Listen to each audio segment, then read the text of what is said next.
Hello, everyone, and welcome once again. I know I'm a little late, but this is JT, and you're listening to the Master Plan.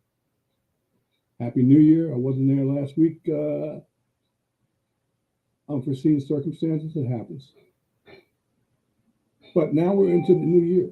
That is the second weekend, and as in the second weekend of every month, second Sunday of every month, I do a mock draft. I do a mock draft. And this is no different. This is 2023. The end of the 2022 season was pretty crazy. Unforeseen circumstances happen, and hey, that's fantasy football. You got to roll with the punches. Anything happens, anything can happen.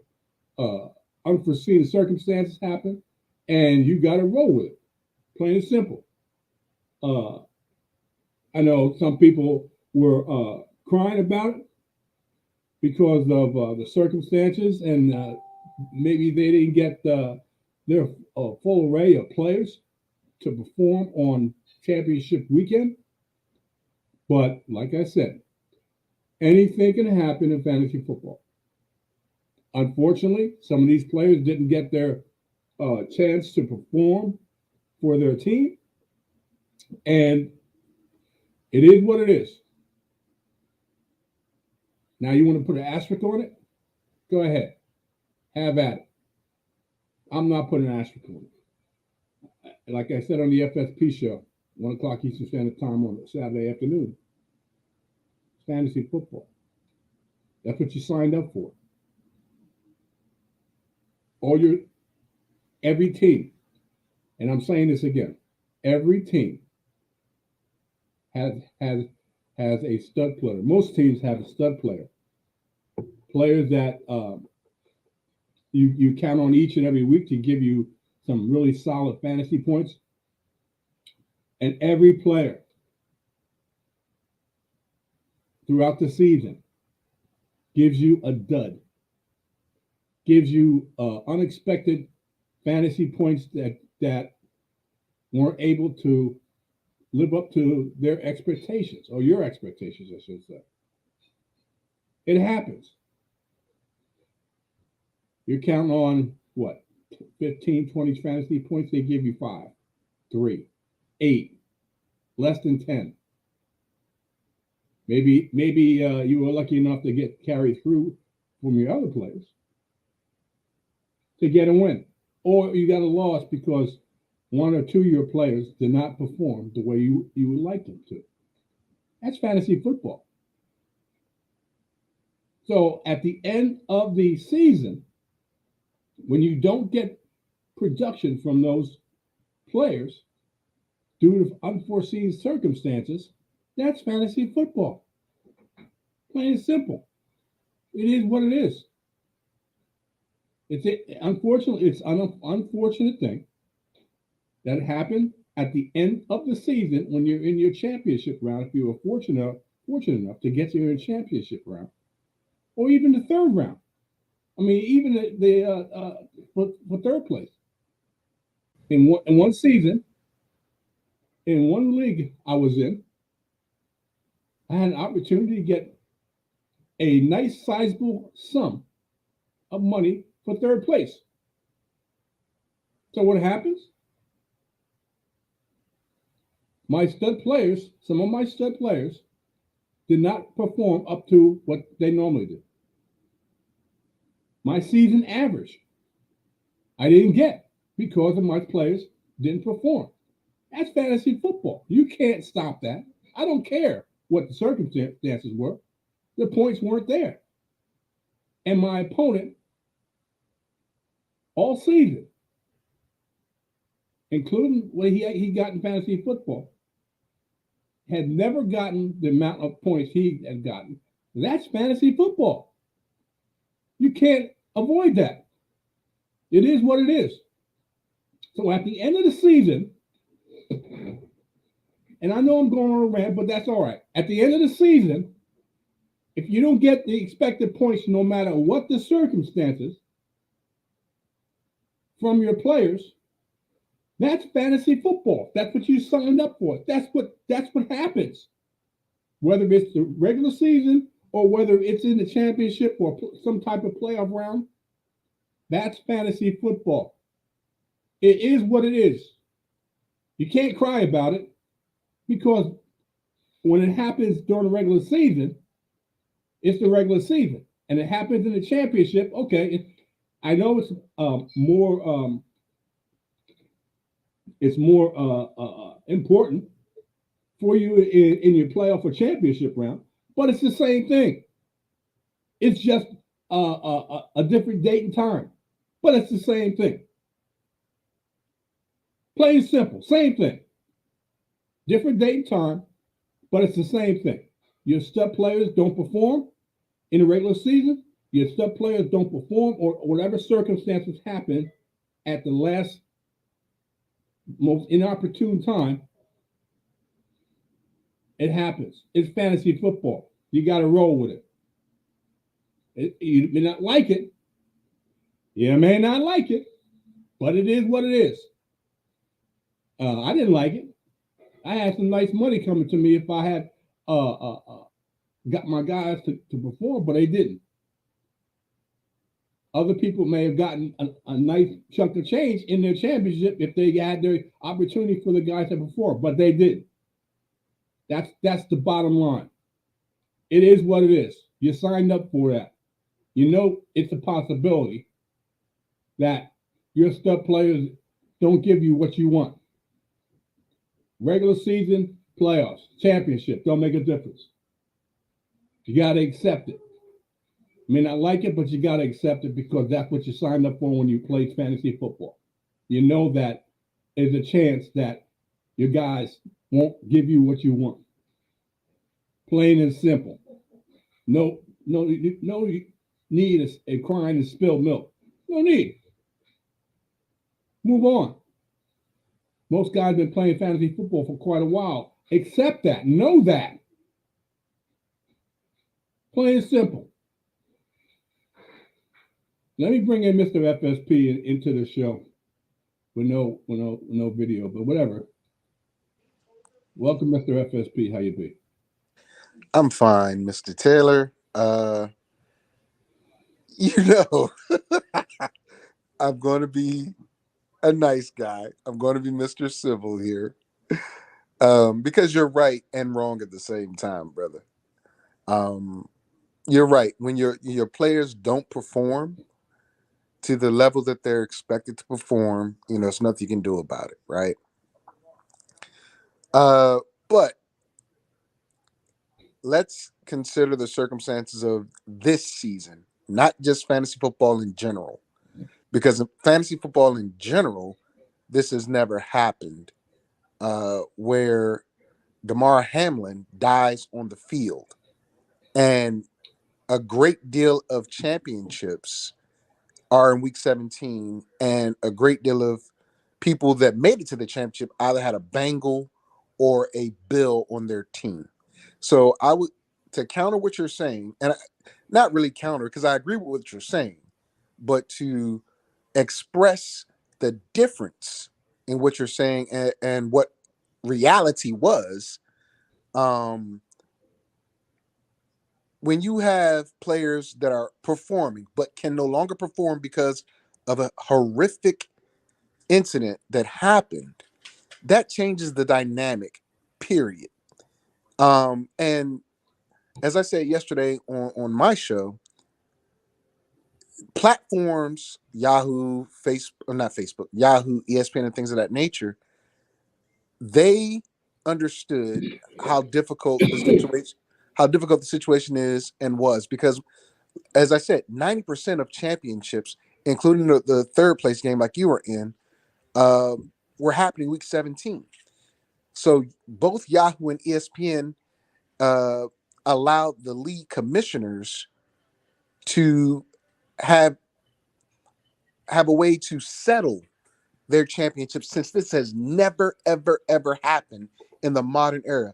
Now, people probably don't know, but there have been players that actually died after football games in the locker room, and way back when a player died on the field. But this is before television and social media and all this, that, and the third, but also way before fantasy football.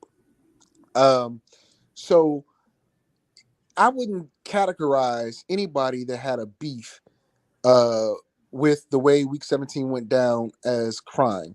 Now, a lot of those leagues that I was talking about, what they did, they just split the pot because that was the most even and reasonable way to deal with it. Because, as you said, you can't control what happens because it happened. The NFL decided, well, we're not gonna continue. We're gonna move on, and rightfully so. I mean, it's their right. But when you have a man die, because he died, when you get an AED out, you're starting somebody else's heart, and you're doing that for 9 minutes. The man died. So to simplify it as move on or don't cry, I take umbrage with that because it's not that simple as okay, well, they went out on the field, they played 60 minutes, and your guy didn't perform. No, your guy didn't get a chance to perform. So there's a huge difference in that. Um, and some teams or some leagues chopped the pot or just paid out whoever was winning at the time. So, uh and I'm not going to get into the politics of my league, but as the commissioner, I listened to what people had to say and how they reacted, whether they had a dog in the fight or they were, part of it.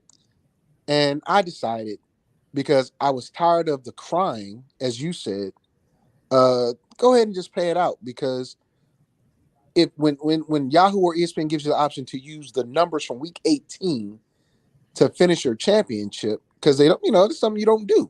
You don't normally do that. I thought that was also another good option.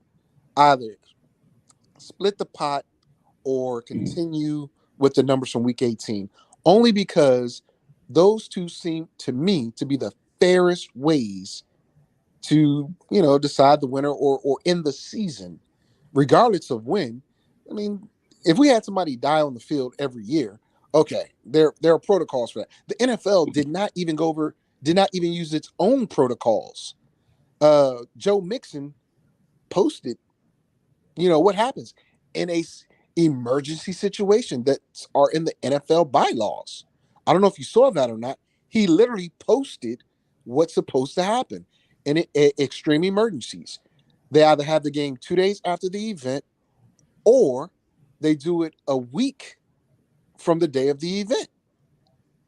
And I understand, the real NFL playoffs happen in a couple weeks, but the NFL, in my opinion, this is just my opinion, they have too much money tied up in the Pro Bowl that they weren't going to cancel the Pro Bowl to allow that extra week to be used just in case, And one of the solutions was to bring in an eighth playoff team, which could have caused some problems too, and I get that. But my whole point is circumstances are way different than what you described, and you're not wrong in what you're saying.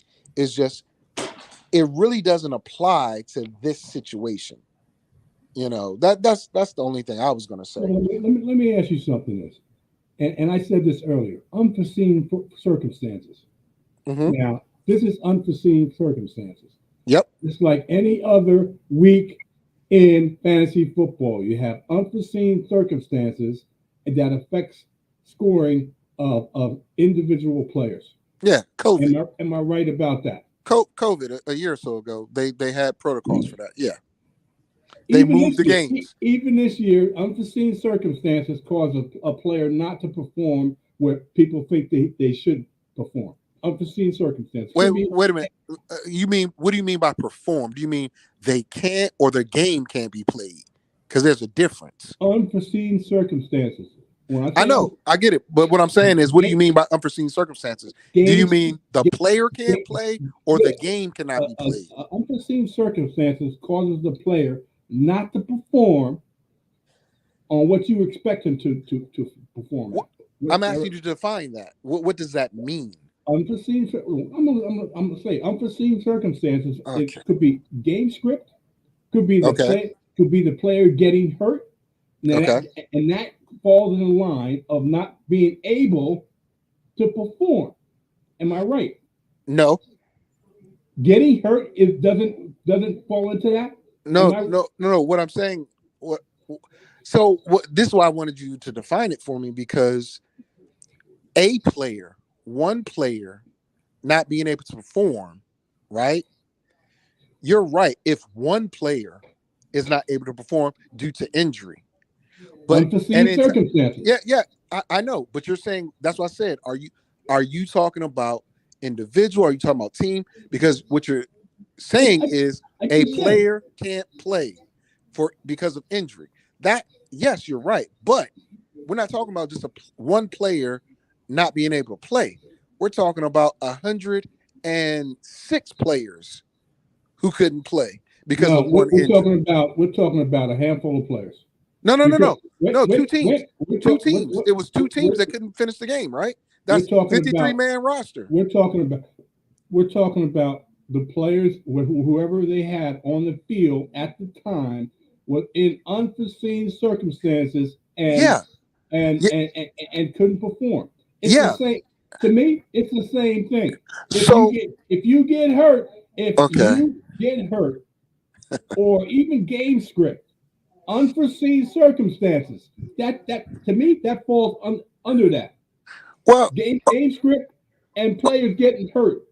Unforeseen circumstances. so let me ask you a question because that you because I believe and this is the way I that's why I'm asking for clarification.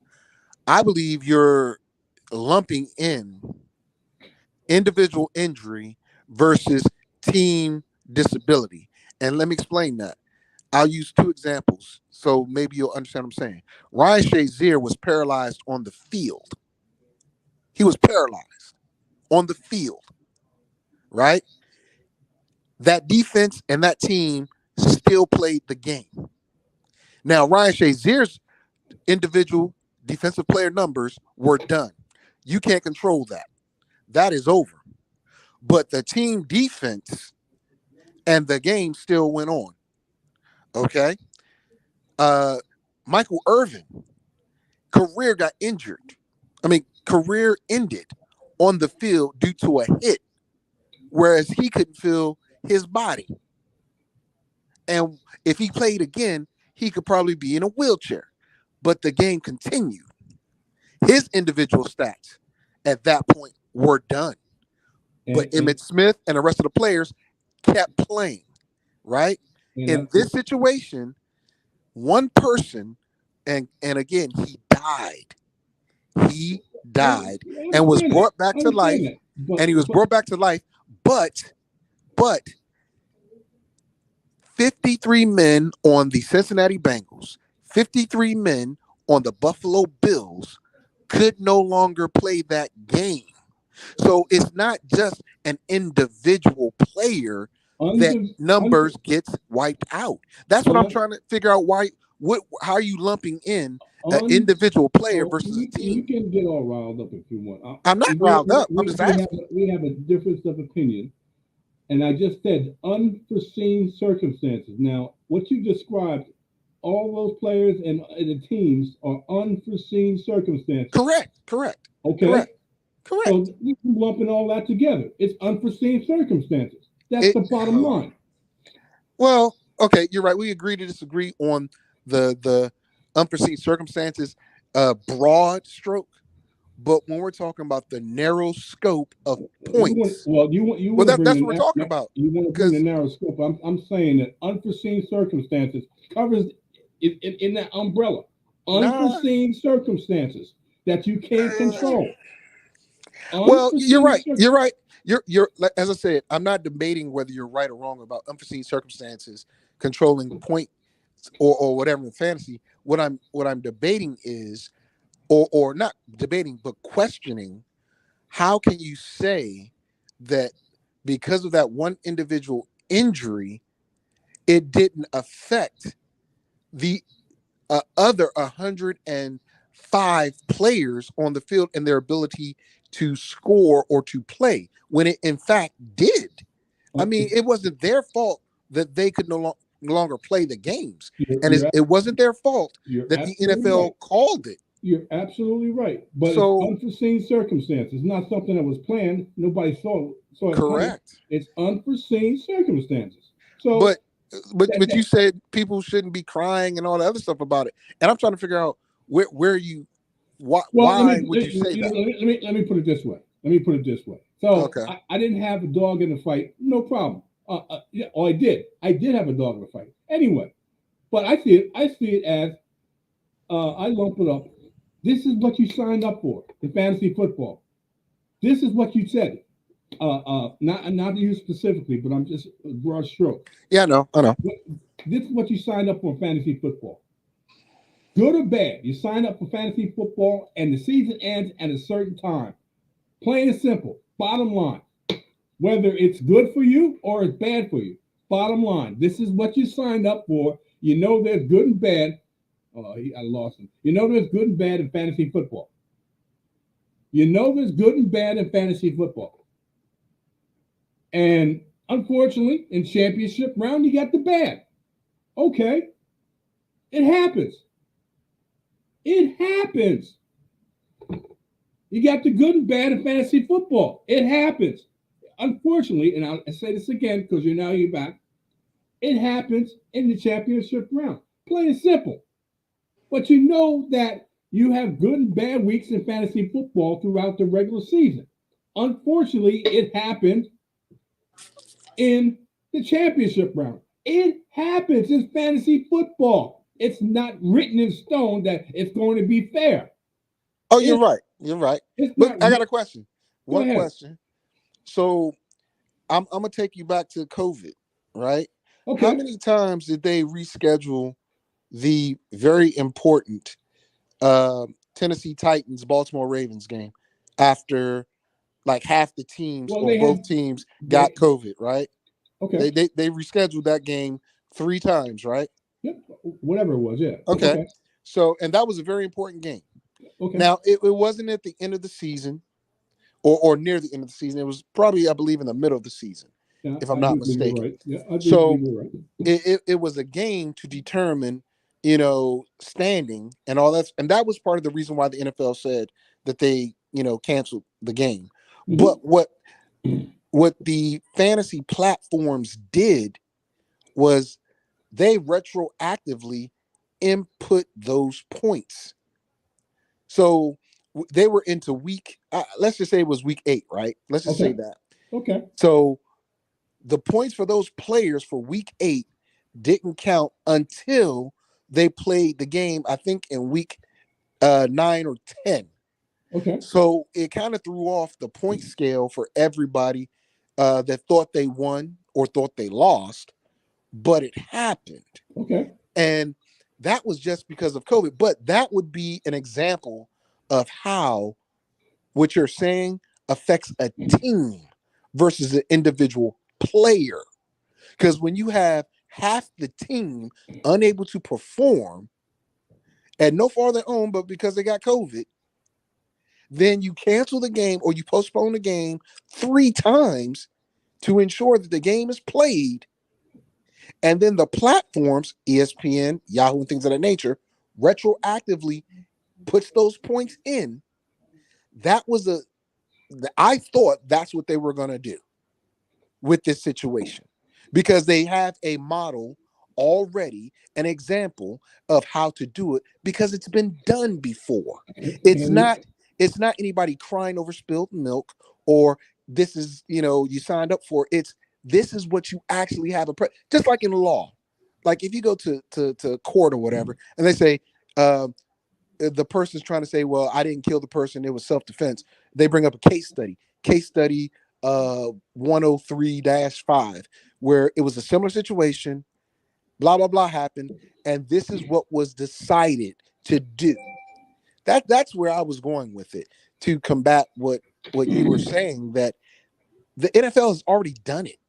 They did it during COVID.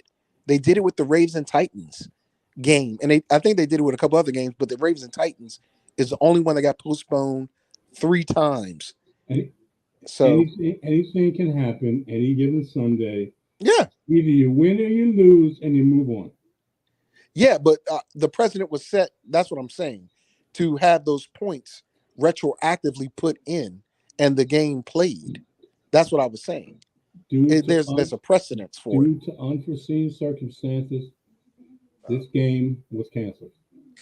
The young man's death. Let's not say unforeseen circumstance. We know that, but it was because the man died on the field. They had to resuscitate him. That's the truth. It was unforeseen, yes, but the real rawness of it is a guy died in front of him, and there were no one on that field to include even what McDermott said. McDermott said, I my place is at the hospital with Hamlin. I'm not coaching this game. That's what was revealed. Those guys weren't prepared to play that game then, but once they got the news, there was time to play this game. That's what I said. There was time, but and what? Let me ask you a question. Do you know what Hamlin wrote to the doctors when he first woke up? Yes, and did we win? I know Yeah, we won. Yeah, yeah. I know that. He Okay. wanted he Well, wanted that he's game. a player, man. Come on, stop. He's a Well, no, player.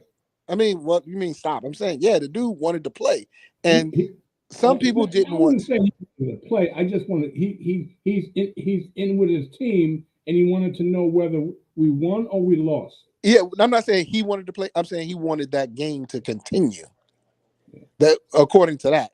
Now, again, you coming out of a medical. Well, was it medical coma? I don't know, but It was a heavy sedation to keep yeah. him So stable. well, yeah, same thing. Medical coma. That's how they sedate you. They put you under to slow bleeding and all that other stuff and shrink the brain and all that. But all I gotta say on that situation, outside of the remorsefulness I have, not remorsefulness, but the sadness I have for that event is um, those players, you know, you don't know what they're going to do uh, the following week or whatever the case may be. And Sammy, who brought up a good point, and it was a really good point because you're not going head to head with them. They're playing a different team, so strategy is different if you use week 18 points. Yeah, yeah. But outside of that, uh, you know, the NFL knows what they're doing. It They claim it's about DeMar, but in the long run, it's about money because they found a way to make up that Ravens and Titans game 3 times and not lose money, but gain money. So I'm calling the NFL out on their whole plan. It was revealed. It was revealed. I don't know if you remember seeing the game that Joe Buck had and the referee announced that the players had 5 minutes to get themselves together and they Yeah, were I going to heard that. restart the game. I And heard it was that. it was revealed that actually came from the NFL, even though the NFL said no, we never said that. So it's a dollar and cents thing for the NFL. They lose so much money by pushing off the Pro Bowl and XYZ versus uh, playing that one game over again from the starting point. Because that's what the rules say. You start the game up from the point in which it was ended or paused, and you continue. To me, the NFL just said we're not going to lose that much money. That's how I look at it. All right, let's move on now. My whole intent of this show was to talk about the mock draft that I'm going to start this year. Uh, it's probably more than likely going to change month to month as I define who I think is to be at the number 12 to 1. Uh, it's going to be a work in progress. I'll say that right now. It's going to be a work in progress. What I'd say this week, this month, is not going to hold for the most part next month or the following months leading up to the fantasy football draft in 2023. But it's a starting point. It's a starting point. I'm gonna Okay. shock you, JT. I'm gonna shock you. You ready? Yeah. I'm gonna agree with your number one overall. Oh, really? Yep. Okay. I told you I was gonna shock you. You don't even know what my number one Guy, overall is. I know who it always is by August. You I don't. already know I'm who it is telling by you. I August. told you a week or so ago when I announced the last weekend of in December in 2022 that it's going to be a surprise, and it's going to be a surprise, and you will be surprised. Nah, You will be surprised. nah. You With will. you, Okay. knowing Okay. you. Yeah. Okay. At number 11. At number 11. Well, Let's who's start number it off this 12? way. Who's number 12? Oh, I'm sorry. At number 12. I'm sorry. You're right. At number 12. It's a running back.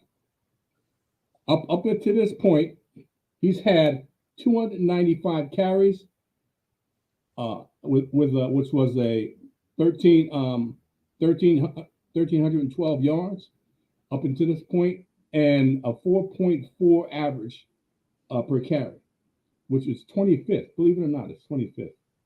I think that's pretty good. 4.4 yards a carry, with 10 touchdowns up until this point. Still one more game to be played. Comes out of Penn State. He's my ideal, and this is one of the ideal parameters I have for a running back. 6 feet, 5'10", 5'11", 6 feet, 6'1", 6'2", and 6'3" is kind of pushing it because long and lean, and it's a big target to hit. 232 pounds, and you know that he ran a 4.3, whatever it was. I'm talking about Saquon Barkley. He's my number 12 in my fantasy football mock draft. What's your About thoughts? time you gave that man his credit. I told you he's going to be a top back this year. I told you. But go ahead. Okay. Uh, so I got Saquon Barkley at number 12. At number 11, he ain't no running back.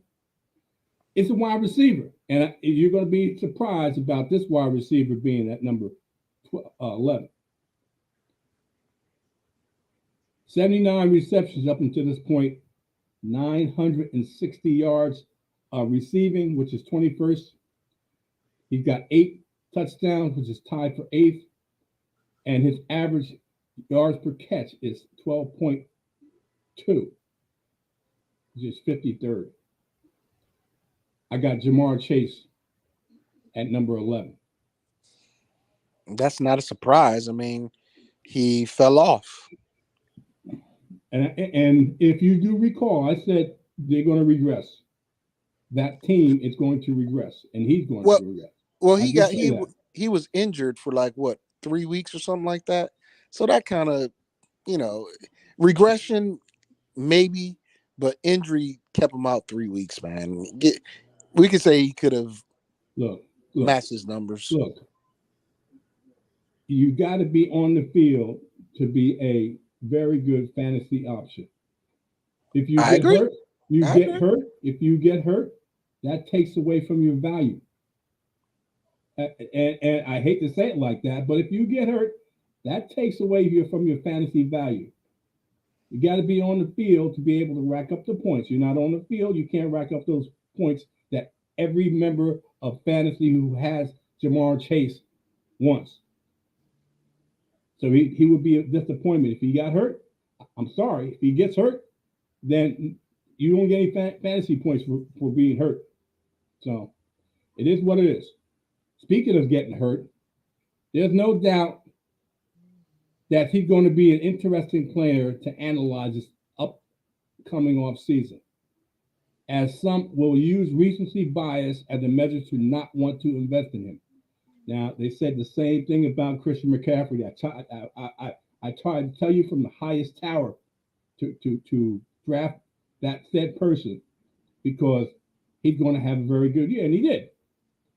But 2022 was not about performance drop off from Jonathan Taylor. Rather, it was about poor injury luck and an offensive line that unexpectedly underwhelmed. Now, I sense a major bounce back season in 2023. And Number 10 is probably where I would draft Jonathan Taylor. Not within the top five. I know he's got top five potential, but people see Christian McCaffrey, see the injuries, soft tissue injuries, not major structural injuries, take away from his value, not mine, but take other people's value. But I think that at number 10, as long and I have to premise this, as long as he stays healthy and doesn't have a reoccurrence of a high ankle sprains, Jonathan Taylor could be a steal at number 10. What's your thoughts? Um, I'll be honest with you. I'm gonna wait and see on Jonathan Taylor because one, we don't know who his coach is gonna be because that plays a big role in the philosophy. You don't know who his quarterback's gonna be. You don't know if they're gonna fix that offensive line. And to be honest, his injuries came because he was trying to fight off tacklers in the backfield all the time. Um, I think he'll move up once we understand and know who his head coach is, the offensive philosophy, and how they plan to fix that offensive line. So I don't have him in my top 12. I don't have him in the first round Okay. until I know that. Okay. Well, you didn't have Chris McCaffrey like that, but okay, I understand. I have What? no I had problem. Chris McCaffrey up there. I have it number one. I have no problem, man. I have no problem because This dude. I have no problem. I mean, this dude, I have no problem with what you just said because everybody has a different opinion of where they rank players. I had a difference of opinion versus you about Saquon Barkley. Okay, no problem. I don't have a problem with that. Now you had ranked this next guy, and all he does is carry football. All he does is carry football. And Sammy loved this guy. Okay, you love this But guy. you got him this low? You got okay. Sammy loved this guy. I said, be careful what you wish for, my brother, because this was typical of what you're going to get, even maybe even less from Derrick Henry at number 9.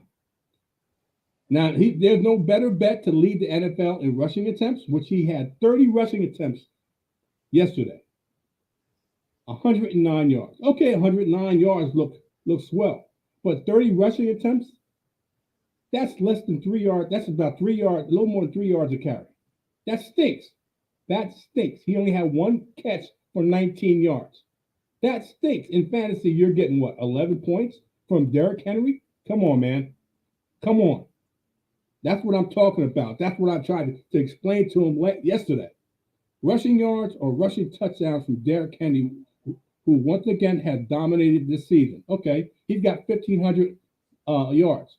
I think 4.4 yards a carry, which is bottom part 25th, something like 25th, 26th ranking.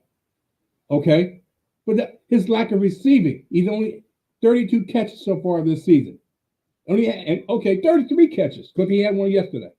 Is so far offset by his elite volume and rushing prowess that another year of carrying teams to fantasy goal, maybe in 2023, but it all depends on the type of run defense he goes up against. He went up against the Jacksonville Jaguars. He had 30 attempts, volume. He had 30 attempts, but just a little over 109 yards. Like I said, 109 yards looks good, but you divide 109, 30 into 109 yards, and what do you get? Hot garbage. You don't get elite. You don't get This dude.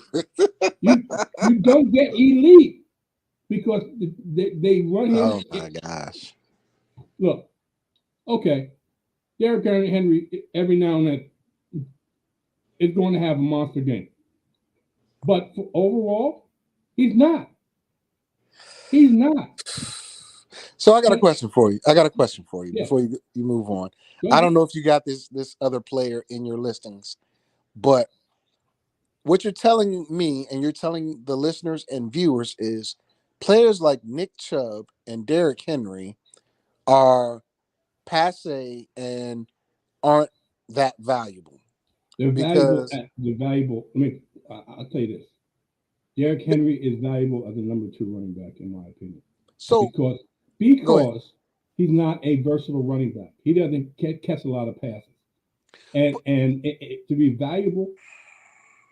valuable as a running back in fantasy football, not in real life football, you got to be able to be diverse in being able to catch the football out of the backfield, which racks up fantasy points, and run the football effectively, which racks up fantasy points. You can't be a one trick pony.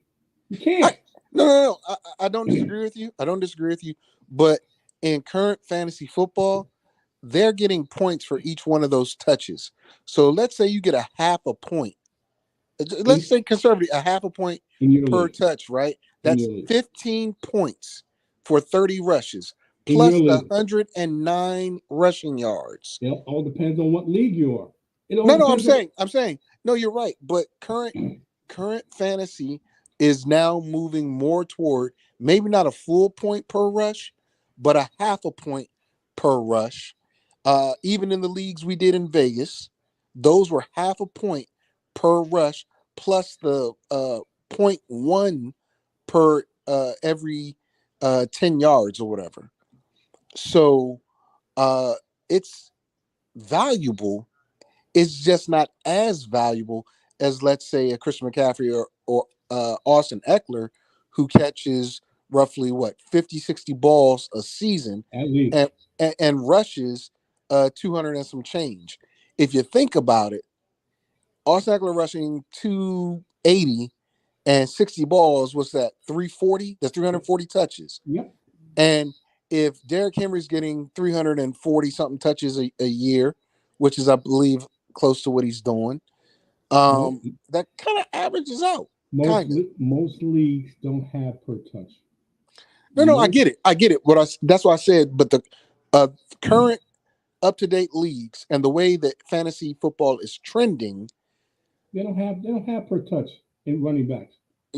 I I just said the Vegas league we did, yeah, they did, and the leagues I run, yeah, they do. They do. The Most Vegas leagues. leagues we just did have per Okay. touch. They're custom unique leagues, but most leagues don't have per touch. No, I'm not saying they don't. I'm saying it's the trend. It's moving toward that. Okay, I'm not going to go back and forth, but okay, no problem. That number 8. Now, most teams, most players probably won't draft this guy in the first round. He's more productive as a tight end in the NFL as he entered week 18 with 19.2 fantasy points per game, 6.9 more than the next high scoring tight end in the league. He's the single best positional edge in fantasy football. Now he'll be 34 next season, and supposedly it may suggest that he may be slowing down anytime. But he isn't slowing down anytime soon. I got Travis Kelsey at number 8. Most most players will probably not draft him, but I said it last year and I'm saying it again. He puts up fantasy points and stats just like the high level wide receivers in the game because he's used so extensively in the offense of Kansas City and with Patrick Mahomes that you can put him in the top 12 because he's used like a wide receiver, even though he is a tight end. I got Travis Kelsey at number 8. I disagree. Having him in the first round. I'm gonna do what you just did. You used Derrick Henry's numbers from yesterday, right? What did Travis Kelsey do yesterday? I have no idea. Exactly. Exactly. And it wasn't that big of a performance from him at all. He was not even Wait, that wait, relevant. So wait, that's what I'm wait, saying. wait. Just like you used Derrick Henry's numbers from yesterday, I'm talking about Travis Kelsey from yesterday. No, come on, Now, man. Stop. what? No, you just. How are you telling me to Stop. stop? We No, because you you used can Derrick Henry's numbers.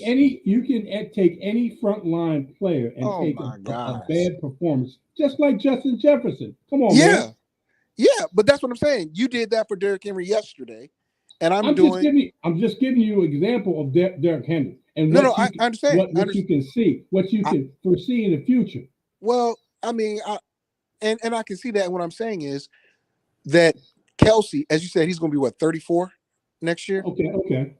He right? playing tight end. Yeah, yes, as a receiving tight end who gets hit a lot, right? Now, I'm not saying he doesn't add value, but you're putting him above a lot of players that have a lot more tread left on the tires and are more, they get the ball more than he does. Like Well, yesterday, he shouldn't have been, I don't think he was shut out, but he wasn't impactful. So like you're putting a Jonathan Taylor below him, neither was Justin Jefferson when he played the Packers. He wasn't impactful. So, but you haven't mentioned Justin Jefferson yet. I just did. I just said Justin No, Jefferson no, didn't no. have a game. I'm talking about in your rankings. No, I didn't. You're right. Exactly. That's what I'm saying. So I'm talking about But the people you have in your rankings right now. okay, what I'm saying is this. Now you're pointing out one game.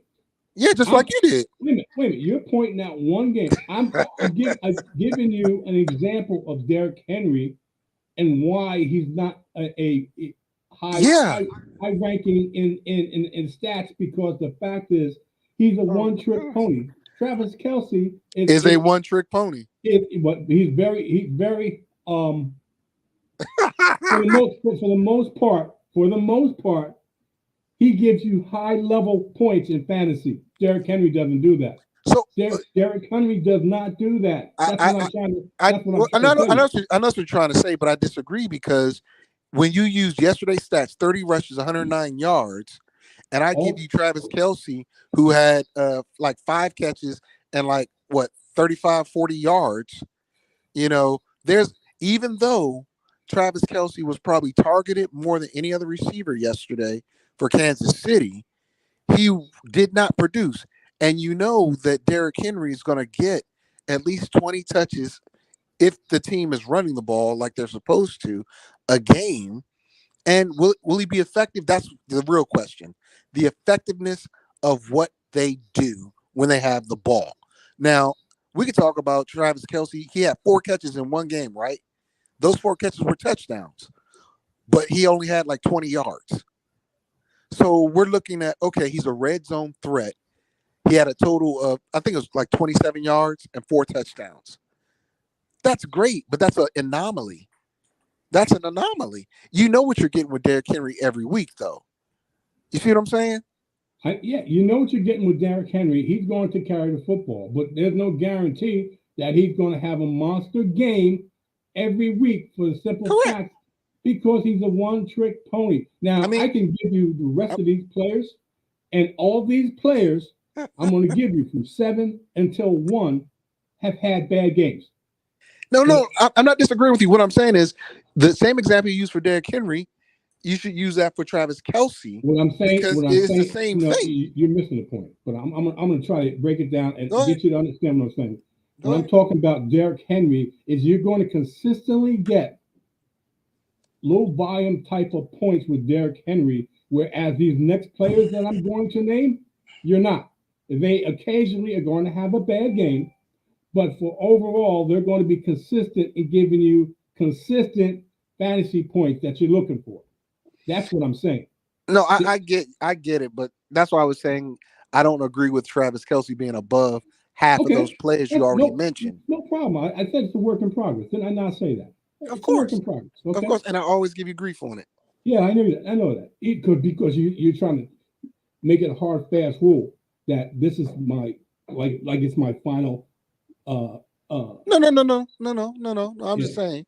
Okay. I understand this is your first one of the year. There are what 7 more to go. Yep. But the thought process behind it is what I'm questioning. That's all.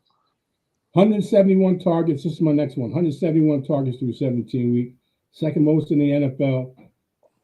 However, he only had 95 catches on the 171, which is a little more than half. Okay, which suggests there is room for even more next season with improved efficiency. What we don't know is who he'll be catching passes from, but I'm not sure if that matters for his fantasy value because I think he had a decent rapport with Jason Stidham. I'm talking about Devontae Adams of the Las Vegas Raiders at number 7. Talk to me. Now, yeah, I can see him. I can see him in there definitely because no matter what quarterback he's had, his numbers are the truth. Whether it was Rodgers or Carr, and Stidham targeted him a lot too. Is I guess it's part of the game plan, and he's a producer. So yeah, I definitely can see him at 7, 8 for sure. All right, another running back. His fifth year fifth year contract wasn't re-upped. I don't know why. Maybe the coach didn't like him, or I have no idea. But most guys that are basically playing for a new contract, fall out. Most guys. Not even saying all, but most guys. He had a breakout season, and to me, he is definitely a first round consideration next season.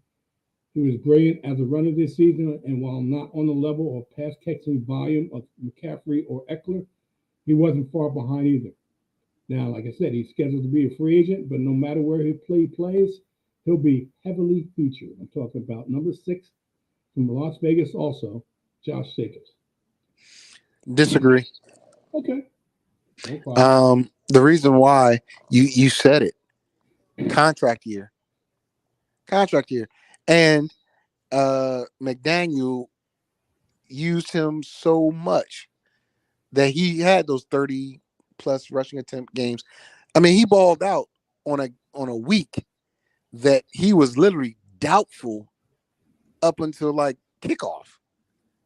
I think he had 300 and something plus scrimmage yards in that one game. That's because he also, unlike Derrick Henry, was catching the football. See, here we go. Here we He go. kept, but you got to put that into the Okay, equation. Come that's on, man. fine. That's fine. But Josh Jacobs is not a first round pick. Josh Okay, Jacobs performed this year at a first round level, okay, but next year you don't know where he's going, and you don't know what type of system he's going to be in. So I definitely can't put him in the first round. Just like Jonathan Taylor, excellent players, but there are too many unknowns at this point. okay. I'm so thrilled. I am this next player. I'm so thrilled. I'm just gushing all over myself that he stayed healthy this season to prove the naysayers wrong. He reminded us all what his upside is when he stays in a game.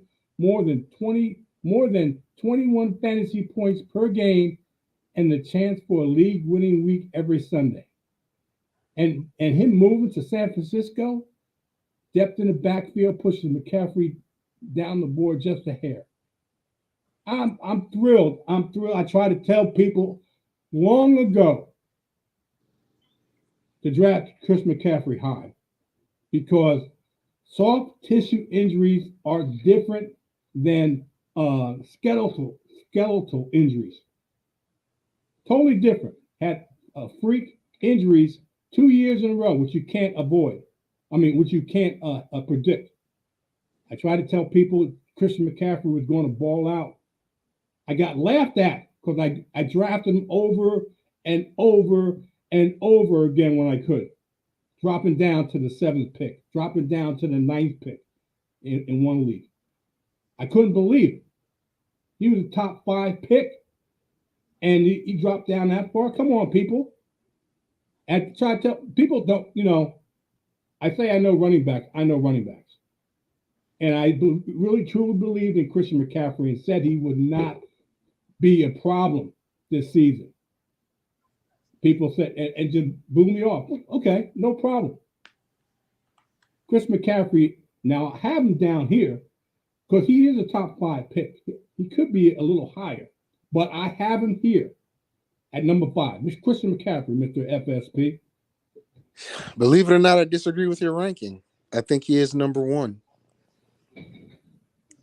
But Oh, I'm but surprised. I, I'm I surprised. so I, what I'm going to say is this, ladies and gentlemen, like Jerry said, this is just the first one. Believe you me, believe you me, by August, Jerry's going to have Christian McCaffrey number 1 overall. More This is likely. just this is just a little. Ooh, let me just bait the hook a little bit. Let me reel him in a little bit. Do you sound bitter because you were wrong? Do you sound bitter? I I try to wasn't tell. wrong, I try to tell Jerry. you Jerry, you got him in. You got him in our league at what, the ninth pick or eighth pick, something like that, something like that. Yeah. and you finished in eighth place. Well, okay. So Look, I'm not bitter at all. I'm I'm not. not bitter at all. And let me say this. Let me say this. I was the second highest scorer in my division, and I had more points scored against me that you pointed Look, out. these Wait a sound like minute, wait a minute, wait excuses. a minute, wait a minute. It sound like excuses. You pointed this out. You pointed this out in the Okay, chat, go right ahead, because and I go right never ahead. said it, and I never cried about it. I knew about that before. I never cried about it Go because right ahead. I'm gonna let you say it. thank you. You said it earlier in the chat. I wasn't going to say anything, But but watch this. Watch this. but watch this now because you said it already. No, you're right. You're right. But check it out. I had the second worst points Oh, against. stop! No. You You weren't want to even talk about close. it? You weren't even close. Yes, yeah. Oh, check the number, Slim. I had the second worst, and I had maybe the third highest points for. So second worst points against, and third or second points for, and I made the championship. So you can have Okay, Christian McCaffrey at number 9. You can have him, but this year coming up in the system, and I don't care if it's Lance, Purdy, or whoever's going to have a quarterback. This is where I believe all your analysis on Christian McCaffrey is going to be spot on, because he's in the perfect system to accentuate everything you've said about him. absolutely, So absolutely. that's why I And believe he's number one. this is the best system that he could possibly be in. Yeah. A team with dynamite defense and a head coach that loves to use the running back in every way. And that's exactly the versatility of Christian McCaffrey at number 5. I have him number 5. I almost For now. guarantee, yeah, for now, and I can almost guarantee he's not going to stay there. At number 4, and I know you're going to disagree with me here, the best and busiest season of his career in year 1 in Miami, as he is third in the NFL in targets and second in catches. Number No, 4? no player other than perhaps his teammate Jalen Waddle is a better bet to turn a short play into a long touchdown, helping Tyreek Hill bring as much weekly upside as any wideout in the fantasy football. I got Tyreek Hill at number 4. Way too high. I do have him in the first round. I have him at the back end of the first round. Him and Jamar Chase, in my opinion, are the back end of the first round. But number 4, nah, he does not deserve that type Well, of credit. I think you have a bias against Tyreek Hill because What? What gives you that idea? wait a minute. Let me just say this. I do recall, if I'm not mistaken, last year when I started this draft, a mock drafts, I had Tyreek Hill at 10 or 11 in the first round, and you disagree, if No, I'm I not said, mistaken. well, no, yeah. Last year I said that he wasn't a first round pick. Yes. This year I'm saying he's a low end first round pick. Okay. There's a difference. I did say he improved, but not to the number 4. Just my Let me put it this way: is he not a high end first round pick due to what he did this past year? no, Okay. Okay. because I'm not going to argue with I you. know Go you're not back gonna and argue, forth. but I'm gonna tell That's you your why. opinion. Let me tell you why though. Okay. Tua did some stuff with him on the short passes, and like you said, Waddle and he take the ball in a short distance and go a long way. Tua with these concussions, and I literally believe that his career might be shorter than a lot of people think. And to me, that means another quarterback's coming, and you don't know what's going to happen with that new quarterback. Okay. Uh, this is still Tua's rookie contract, so I believe he has like one more year, I do believe so. and he's had major concussions. Yep. Uh, to the point where they're like, okay, our playoff season is dependent on a guy that we called up off the practice squad, Skylar. Thompson. whatever his name is. Skylar Thompson. Yeah, Skylar Thompson. And to me, that does not bode well for Waddle or Tyreek Hill next year or in the foreseeable future. So that's why I All right. say he All is right. definitely not a top 4 pick, All in right. my opinion. All right. I got some read some news this morning, which is going to maybe highly impact my number three, but I'm still keeping it at number three until things change. Cooper Cup followed up his otherworldly performance in 2021 with an almost as ridiculous 2022 before an ankle injury landed him on injury reserve. Now, I expect the Rams to be an improved team in 2023 and look much like the team that dominated in 2021. Cup's weekly floor is unmatched and his ceiling is exceptional too.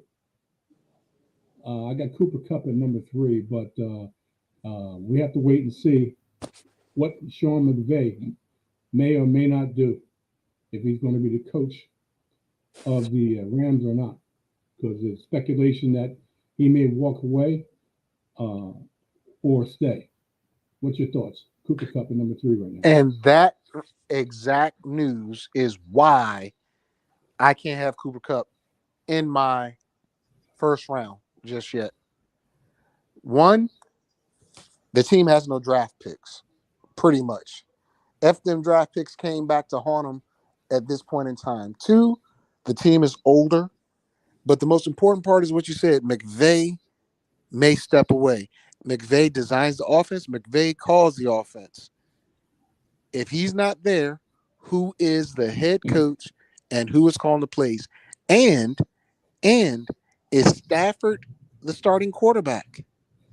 Well, Who's your starting running back? Cooper Cup was a big name anyway, No, no, regardless no, of no. the, I know, but these are the factors that I'm considering. Who's the starting quarterback? Who is the starting halfback? You don't have one, and have they fixed that offensive line? That that's key because no matter who's back there, if they can't get Cooper Cup the ball, Cooper Cup's not going to produce. they had a plethora of injuries on the offensive line and throughout that team. Oh yeah, Just look at the receiving core. You got a bunch of no names, a rookie, and some no names catching the ball right now no, because no, I agree. they've had a bucket load of injuries, offensive line, receiving core, even the backfield uh, outside of Cam Akers. Okay, so you got to think that everybody comes back healthy. It's going to be a much better team. Does Sean McVay think it's going to be a good enough team for him to coach, or is he going to step away? I have him at three because it's Cooper Cup. Sean McVay still is the coach until he either gone or moves on or whatever. He's still the coach. So I got to put Cooper Cup at number three. If he steps away or is gone, then Cooper Cup, quite naturally, in my opinion, is going to drop. But at the present time, he's still a Rams coach. I got to put Cup at number three. At number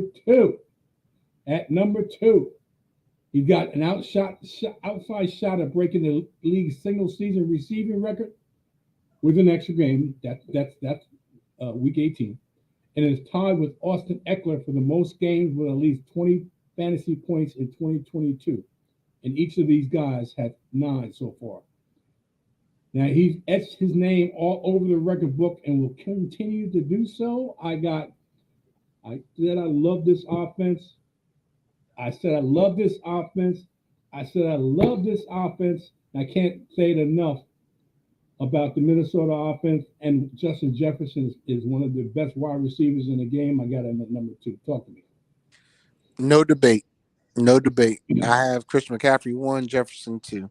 Actually interchangeable, but Okay. that leads me to believe the person you just named is going to be number 1 because that's all you got left. So My pick for the fantasy MVP this season deserves all the shine he'll receive this offseason. And the fact is this: I'm not a person that doesn't give credit where credit is due.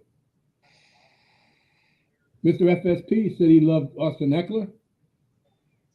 I had reservations because I felt Austin Eckler wasn't a durable enough back. As Eckler is simply inevitable in fantasy, he already at 38 total touchdowns over the past 2 seasons, and he sees as much volume as any running back in the passing game in the league. He has 103 catches this season, by far a career high. My hat. I got to tip my hat to Mr. FSP. Like I said, I give credit where credit is due. I don't deny at all. I don't deny at all. Mr. FSP, you said you loved Austin Eckler when we went to Vegas. I had my reservations, but I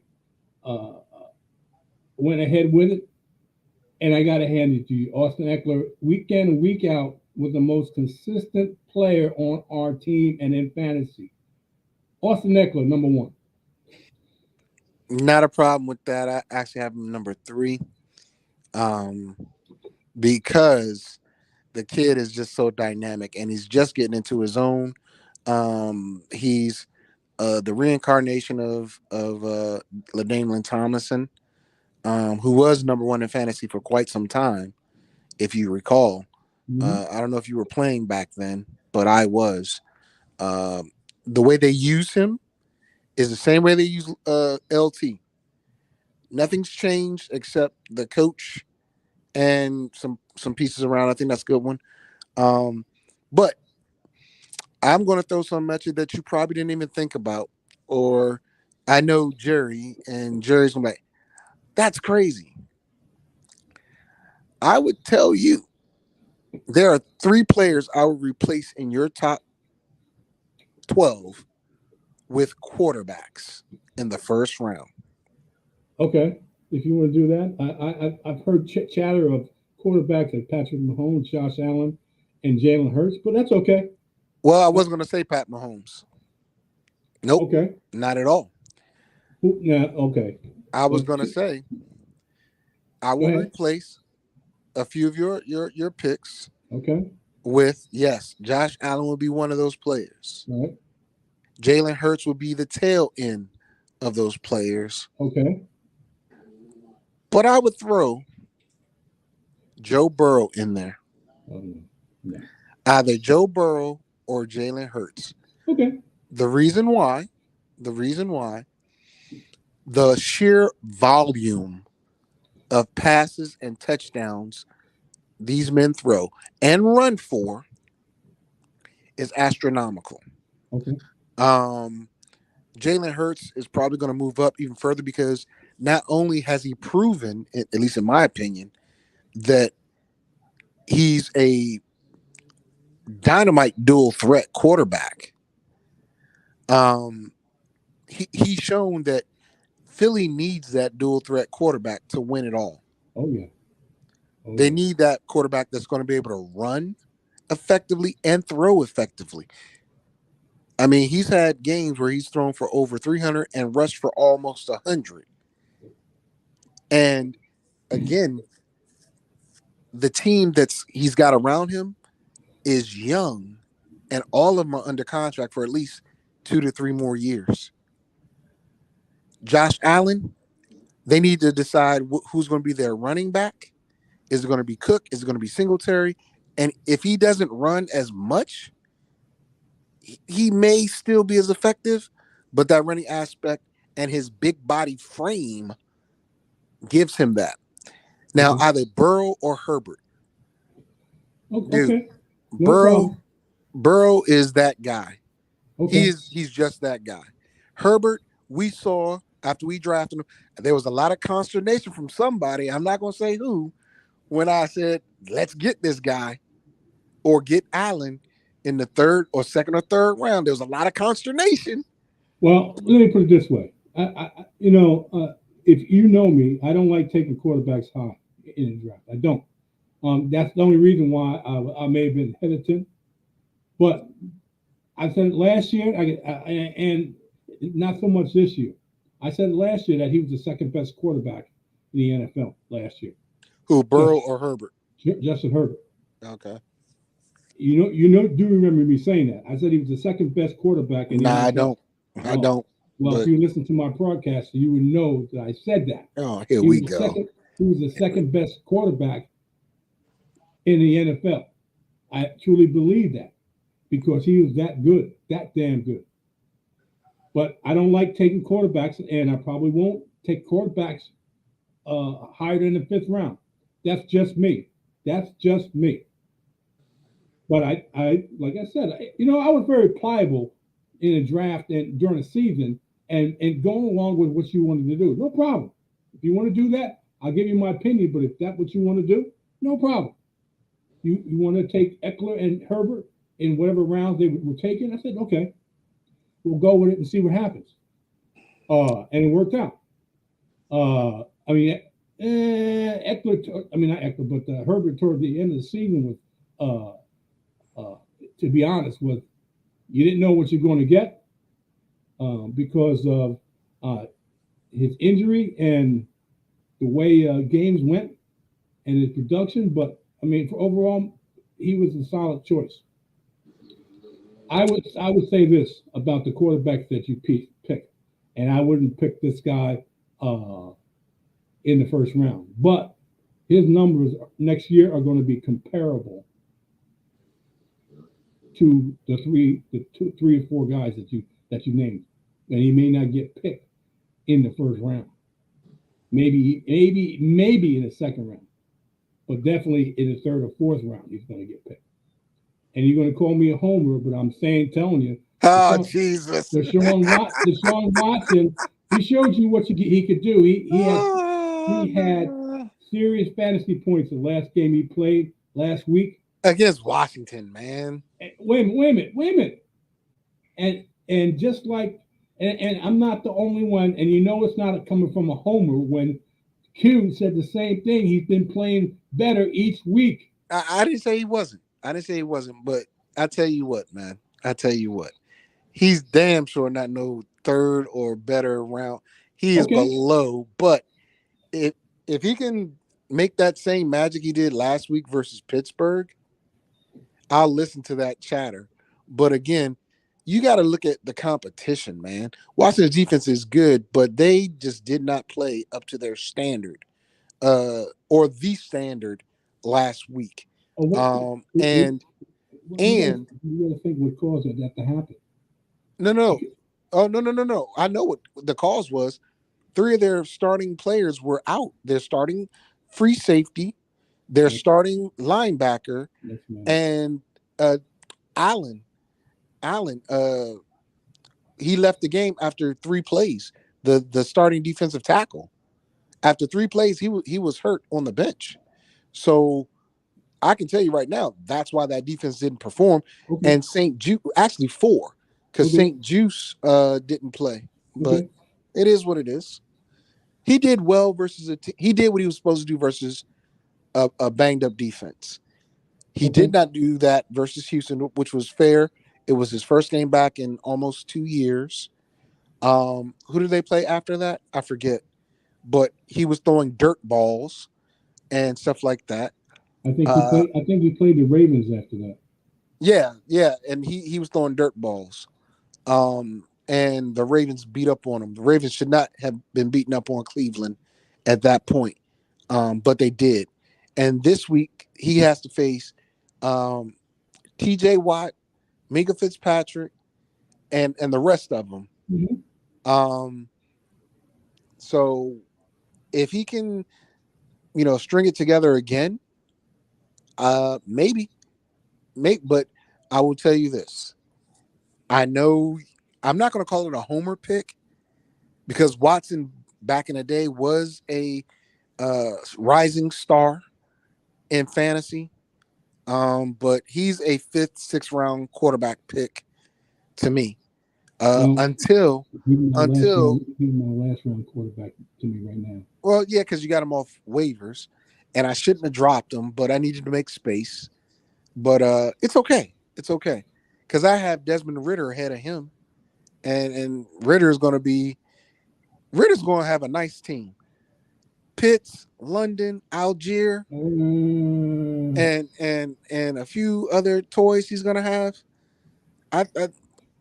And he's a running younger quarterback with a big arm. So, um, It is what it is, but you're not ranking quarterbacks right now. I just said I feel as though there's a few I quarterbacks. understand that. You're right, but There's I just had to throw that in there. But I do believe that he's going to. I wouldn't say surprise people, but I think he's going to round about to where he was before his layoff. So it is what it is. This concludes my uh, January 2023 fantasy football mock draft. Next second week in February is going to be my 2.0 in 2023, and You're so not going to talk on. about the Super Bowl before. I mean, the Super Bowl's the second week in Feb. Is that going to be the focus, the draft, or the Super Bowl?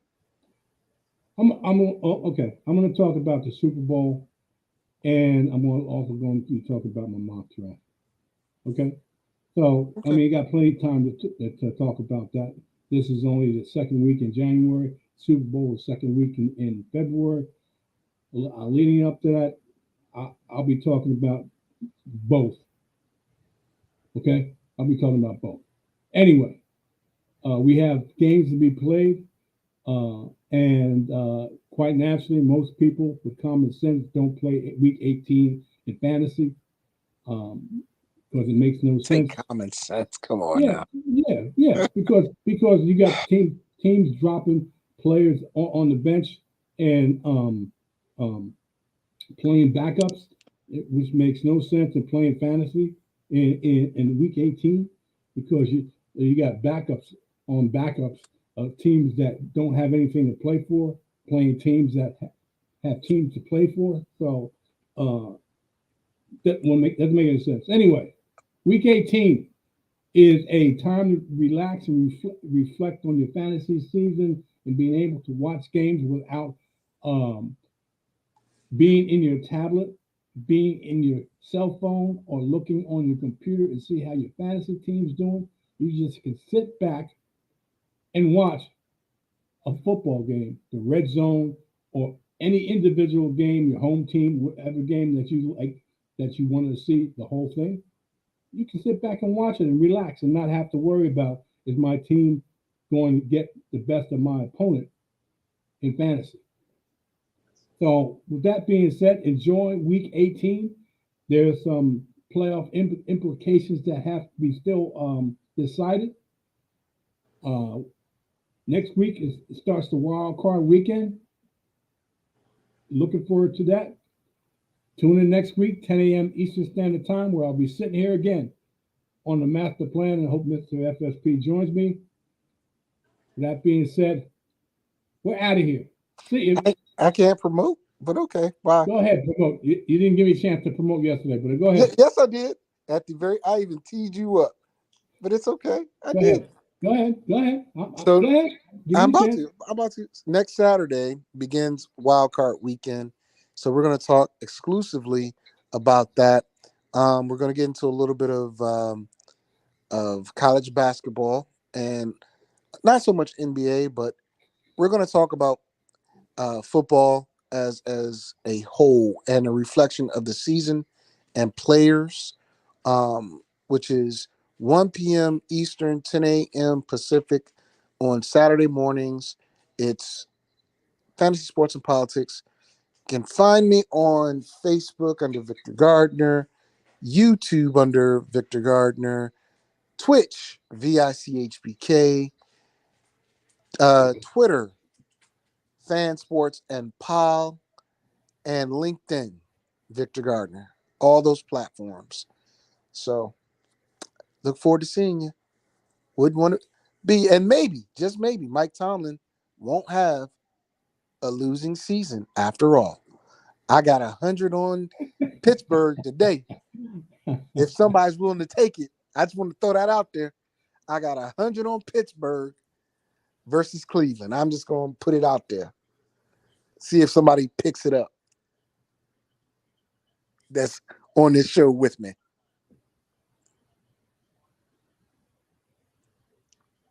Oh, I'm done. I'm waiting for your answer. But I got 100 saying the Steelers win. Tune in next week, people.